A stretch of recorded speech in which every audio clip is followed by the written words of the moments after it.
just apprehended your husband and we're taking him into custody. And so I was like, okay, he was a law enforcement officer of 7 years. The FBI came in the morning and raided our home, and I left on August the 13th to fly out to the West Coast for work. And little did I know that when I left that morning, I wouldn't see him again for a year and a half.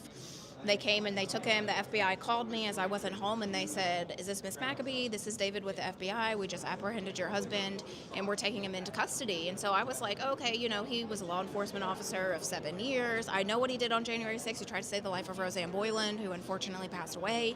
I was like, oh, he'll be out in 48 hours, right? We'll go through the bond process. And then when we went to the first bond hearing, and he was granted bond in the Middle District of Tennessee, but then the government appealed it and went to Washington, D.C., and that judge called him a terrorist at a bond hearing.